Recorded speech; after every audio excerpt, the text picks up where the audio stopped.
Ceritanya ulama zaman kuno dulu. Ada orang tuh marah di mana-mana. Ketemu istrinya marah, kamu ini kok baunya busuk, katanya gitu. Ketemu ayahnya marah lagi, kamu ini kok ya busuk tuh kamu ini. Ya. Kemudian pergi ke masjid, ketemu kiainya, kiai ini juga busuk juga. Ya. Kemana-mana, ya, dia ini mengatakan semua orang busuk. Akhirnya ada salah satu teman mengingatkannya, Tuan, kamu jangan marah-marah terus begitu. Nah memang semua orang busuk, bagaimana saya tidak marah? Tuan, jangan bilang begitu. Itu di hidung kamu itu ada kotorannya. Hidung kamu ada telek titiknya, ya kan? Ada kotoran ayam, tidak tahu siapa yang memasukkan di hidung kamu, sehingga perasaan kamu semua orang bau. Benar begitu ya? Iya. Coba kamu bersihkan hidung kamu itu. Setelah dibersihkan, ya, pakai sabun, ya, pakai pewangi, ya. Akhirnya terkejut dia melihat istrinya, kok wangi sekali di hati saya. Melihat temannya juga begitu, ini juga wangi ini. Ya. Melihat kiainya juga begitu, loh, Pak Kiai ini wali ini kok wangi terus ini. Ya. Ternyata yang wangi itu hidungnya sendiri. Jadi sebenarnya Allah Subhanahu Wa Taala ini gambaran orang zaman dulu itu kalau kasih nasihat itu begitu sebenarnya. Gambaran sebetulnya kita ini melihat keburukan-keburukan itu karena diri kita ini yang buruk malaikat. Orang itu kalau orang baik itu melihat apa-apa itu baik aja, ya kan? Ada baik aja. Ada laki-laki perempuan berjalan karena dia ini orang baik. Masya Allah, suami istri kok mesra sekali. Tetapi kalau dia ini orang buruk, oh ini orang muzina itu. Orang muzina itu. Coba sama Allah Ta'ala. Jadi orang kalau orang baik melihat orangnya, melihat baiknya aja toh. Nah ini perkara ini penting sekali sama mereka. Karena kita tidak akan bisa buat usaha dakwah ini kecuali kalau kita melihat kebaikan orang mereka. Memuliakan Allah Ta'ala. Kalau orang itu masih melihat kebaikan-kebaikan, akhirnya dia bisa cinta kepada umat, sayang kepada umat, akhirnya bisa usaha atas umat. Ini akhlaknya Rasulullah SAW. Rasulullah itu bagaimana? Kemuliaan Rasulullah. Tapi beliau ini masih berharap bagaimana Abu Jahal masuk Islam. Masih beliau ini berharap bagaimana Umar pada waktu itu masih membenci agama habis-habisan. Tapi baginda Nabi SAW berharap Islamnya Umar radhiyallahu ta'ala. Bahkan beliau berdoa, ya Allah kuatkanlah Islam dengan Umar ibn Khattab. Jadi sebenarnya Allah Subhanahu Wa Taala tidak henti-hentinya seorang itu mengamalkan sunnah-sunnah Nabi terus menerus, akhirnya dia dicintai oleh Allah. Setelah dicintai oleh Allah, kehidupannya semua diberkati oleh Allah. Pembicaraannya diberkati oleh Allah, tangannya diberkati oleh Allah, usahanya diberkati oleh Allah. Kalau orang sudah diberkati ini mulai kan kerja yang kelihatannya sedikit itu sudah hasilnya besar. Ini orang sudah diberkati seperti itu.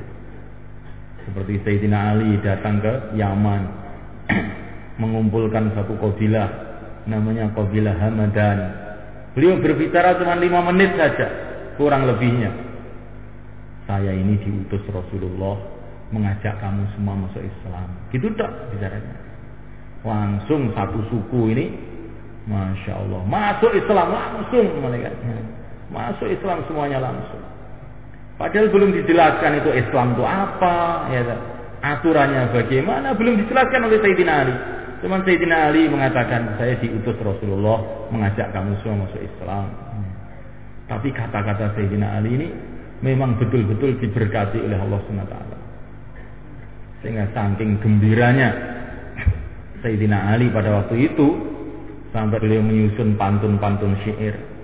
Seumpama saya ini jadi juru kunci surga, nanti orang Yaman saya masukkan duluan semua.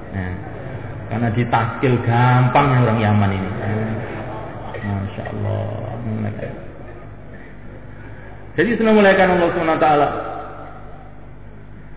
Amal-amal ini penting malaikat.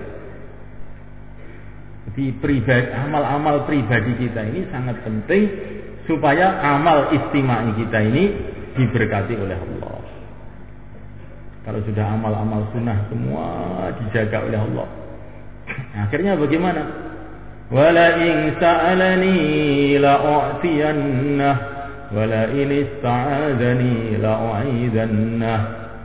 Kalau dia minta kepada aku, kata Allah, pasti saya kasih. Pasti akan saya kasih.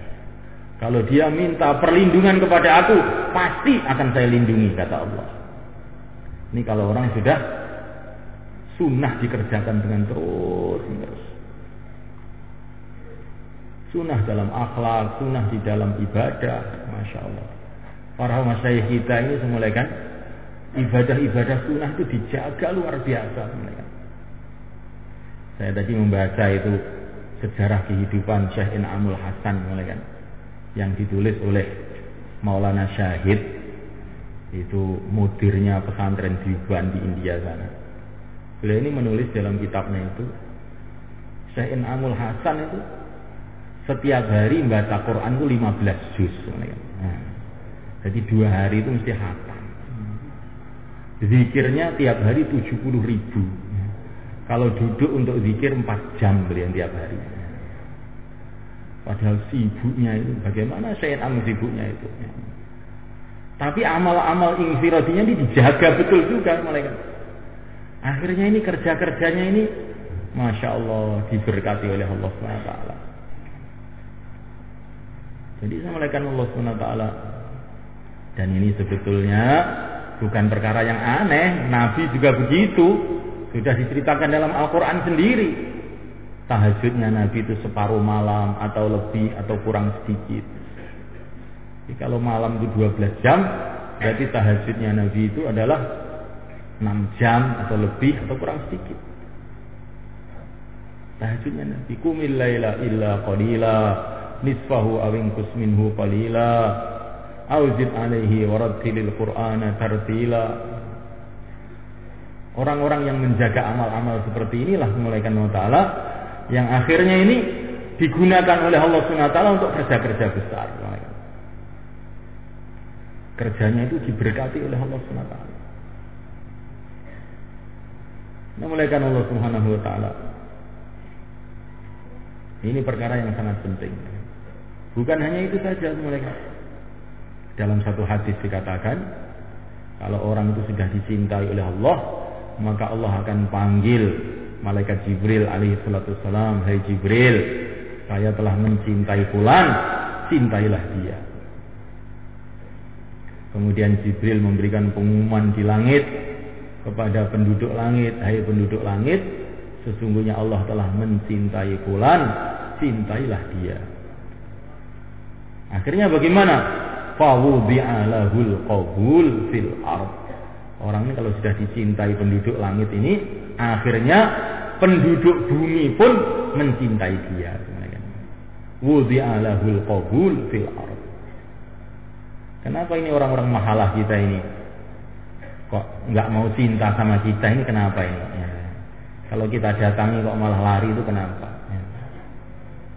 Ini barangkali kita ini belum dicintai oleh penduduk langit. Ya. Karena apa? Terlalu banyak tidur mungkin. Ya. Karena penduduk langit itu nggak ada yang tidur malaikat. Ya. Sehingga kita ini mungkin malaikat melihat kita ini bosan. Taklim tidur, bayan tidur. Penanggung jawab lagi, bagaimana ini malaikat? Penanggung jawab bagian tidur, apa ya ada?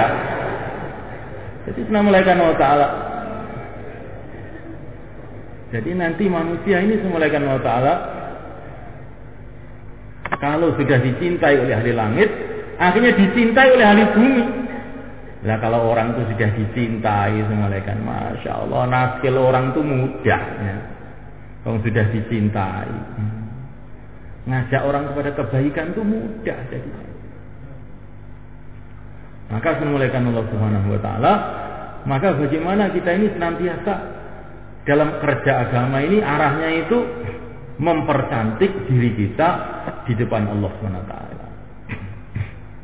Maka Syekh Ilyas rahimahullah beliau mengatakan, yang saya khawatirkan itu nanti akan terjadi orang itu usaha agama, tetapi di sisi Allah tidak usaha agama. Bagaimana maksudnya Syekh? Katanya, maksud usaha agama ini bagaimana bagaimana diri kita ini sifatnya ditambah baik, yakinnya tambah kuat, taatnya kepada Allah tambah kuat, cintanya kepada Rasulullah tambah tinggi, khusyuk, sholatnya tambah khusyuk. Itulah maksud usaha agama. Tapi kalau usaha agama itu sudah arahnya itu pada orang lain saja, nah ini nanti semulaikan usaha agama di depan manusia itu kelihatannya usaha agama, di sisi Allah bukan usaha agama lagi. Maka ini semulaikan Karguzari ini di Nizamuddin, jamaah Karguzari di Nizamuddin, alhamdulillah kita keluar 4 bulan, sekian jamaah bisa keluarkan, sekian masjid bisa dihidupkan, sekian taklim bisa dihidupkan. Terus Masya Allah jamaah ini banyak mengeluarkan jamaah. Maka Syekh Amul Hasan beliau mengatakan, ini yang kamu karguzarikan ini baru sifat yang nomor 6 saja. Sekarang saya ingin karguzari bagaimana yakin kamu kepada Allah, bagaimana sunnah-sunnah Nabi dalam kehidupan kamu, bagaimana keadaan sholat kamu, bagaimana keadaan taklim kamu, bagaimana keadaan zikir kamu, bagaimana keadaan akhlak kamu. Kok karguzarinya cuma yang ke-6 saja? Yang 1 sampai 5 ini nggak ada karguzari, bagaimana? Coba saya menaikkan.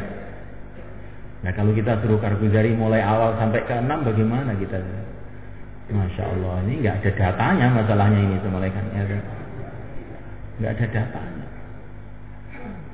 Jadi semulaikan Allah Subhanahu wa taala. Maka kita ini usaha agama hakikatnya satu saja.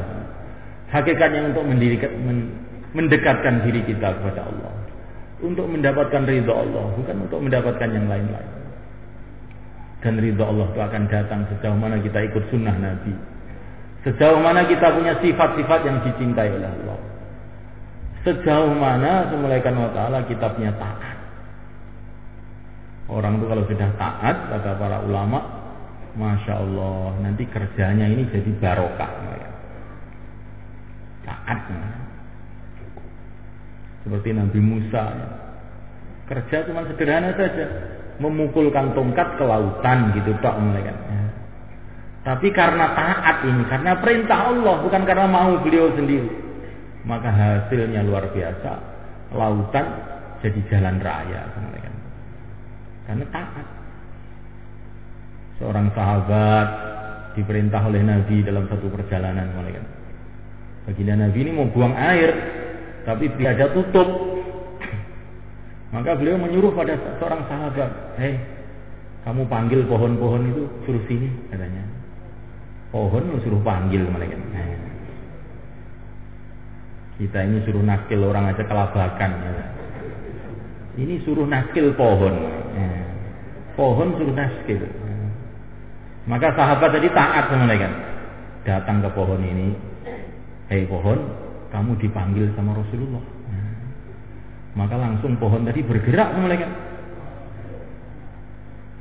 Itu akar-akarnya itu jadi seperti kaki, berjalan menuju Rasulullah SAW. Kemudian Rasulullah nyuruh kepada pohon itu, berbaris, jadi satir, jadi tutup. Maka pohon itu pun berbaris jadi tutup. Rasulullah buang air. Setelah selesai buang air, Rasulullah menyuruh sahabat tadi, itu suruh balik lagi itu pohon. Maka pohon itu pun balik ke tempat semula. Ini ditulis oleh Imam Suyuti dalam kitab Qasaid. Jadi semulaikan Allah Ta'ala, orang itu kalau punya sifat taat itu, Masya Allah. Apalagi manusia, semulaikan. Pohon pun bisa ditaskil, semulaikan. Pohon pun bisa ikut, semulaikan. Tapi kita ini kalau sudah punya sifat ngengkel, nah ini. repot ini sudah. Karena sudah pinter-pinter, sopo jengkel. Kapan gak paham apa-apa ditentang. Wong iku aja ngono kuwi, kleru niku ngeten niku. Kalau kita tidak paham ya, kita jelas saya belum paham ini bagaimana. Jangan menentang. Nanti kita ini jadinya seumur hidup nggak paham terus. Seperti sahabat tadi mau disuruh Nabi itu tadi, pohon apa ya bisa mendengar ke Rasulullah? Pohon aku tuh datang lu bagaimana? Ya. Sahabat tadi taat saja. Akhirnya Allah tampakkan bagaimana kekuatannya mengamalkan perintah Rasulullah SAW. Karena Rasulullah itu utusan Allah, berkata semua dari bimbingan Allah. Allah yang berkuasa membuat apa saja. Allah berkuasa untuk menjadikan pohon-pohon bisa mendengar. Allah juga berkuasa untuk menjadikan manusia-manusia jadi tuli. Allah berkuasa berbuat apa yang Allah mau. Maka ini sifat taat ini, masya Allah mereka. Sifat taat, sifat sabar. Dikatakan dalam Al-Quran, orang yang akan dipilih oleh Allah menjadi imam hidayah itu orang yang punya sifat sabar dan yakin. Yakin tok enggak sabar, enggak diterima. Sabar tok enggak yakin juga tidak diterima.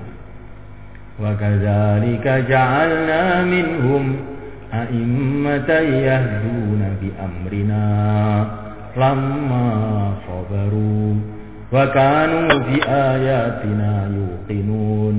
Mereka dipilih oleh Allah jadi imam-imam hidayah karena apa? Karena mereka punya sifat sabar.